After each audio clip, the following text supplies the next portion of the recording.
Hey people, I've said it before and I'll say it again. I'm all about cars and guitars.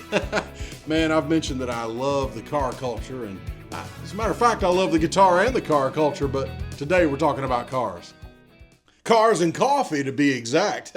Hey, it's waking up before dawn, climbing into a cool car, be it a classic, a beater, a cool truck, a sports car, a right-hand driver from Great Britain or Japan, or an exotic. Driving down to the local hangout, procuring a cup of joe, gather with like-minded folk, and hopefully find people to have stimulating conversations about cars. Yeah, it's great. Cars and coffee originated in California, Crystal Grove, near Newport Beach to be exact, and it just started with a group of people gathering casually to talk about their cars. Well, see, Southern California and Newport Beach specifically have a very strong car culture, to the point that in the 1970s, Toyota opened a design studio there in the effort to study the United States car culture and trends. People, I got to tell you, I love the car culture in California, and Toyota couldn't have chosen a better spot to study our culture. I do find it to be different out there, a different vibe. You know, there are different cars out west than there are here on the East Coast.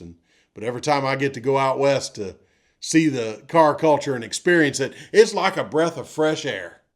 Cars and coffee events can range in size from just a handful of 10 or 20 cars to what is said to be the largest event in the U.S., the San Clemente Cars and Coffee, or the South OC Cars and Coffee as it's known.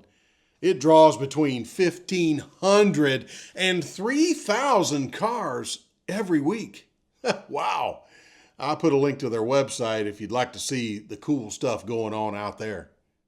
There are typically no entry fees for car people or spectators, no awards given for your special car, no rules on what kind of car that you should bring or condition of the car, and no rules on coming or going from the event.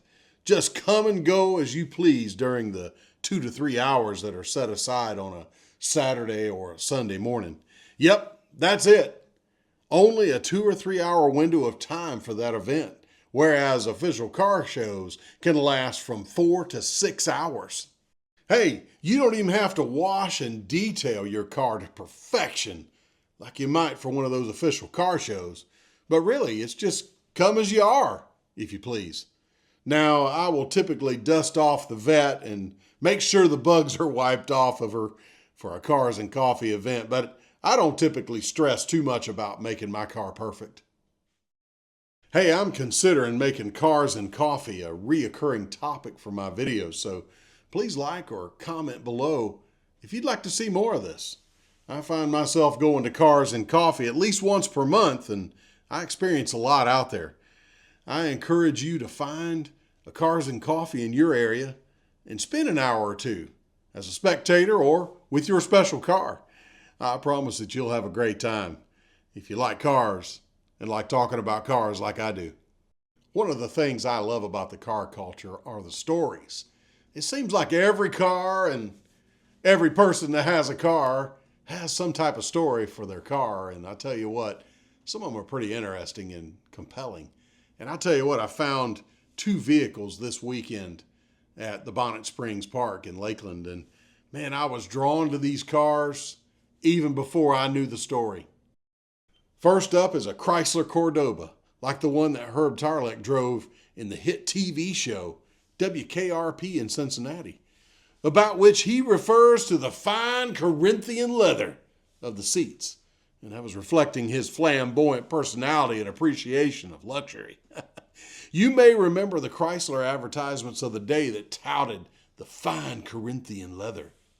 Well, Herb's was a 1980 model, and the fella who owns this car had a sport coat like Herb wore hanging in the rear window. Man, this is what the car culture's all about. People having a car that they think is cool and, man, having fun with it too. Cars are a worthy passion for people to use to entertain and educate others. And, hey, bring back a few memories too. Well, what drew me to this car is the fact that you don't see many of them, and I happen to think that a lot of Chryslers have cool design features, and they're very attractive. And this was a great find. Next is a 1959 F-100 from Ford that was originally sold in Chicago. And James, the gentleman who owns it now, bought this truck in memory of his father, to honor his father. Well, his dad owned a couple of F-100s back in the day, and both are gone now. But this awesome 59 fits the bill quite nicely. I was initially drawn to the black paint job on this truck as, man, it's like a mirror. You could fix your hair in this thing, and I mean, it is deep, awesome. But other than the paint job, the gauge cluster is super classy looking and the engine is fine. Man, it's a Y-block 292 with 172 horsepower and 3 on the tree. That's a manual transmission for those of you who may not know. And it's shifted with a lever on the steering column. Yeah, 3 on a tree. Well, the Arizona tag on this truck says Too Cool 59. And this tag is a tribute to similar tags that James's father had on his trucks when he lived in Arizona. Man, I absolutely love the story, and I look forward to finding gold nuggets like James and his 59 Ford when I go to Cars and Coffee. Hey, to be honest, James and his truck prompted me to feature Cars and Coffee in my video this week. I love it.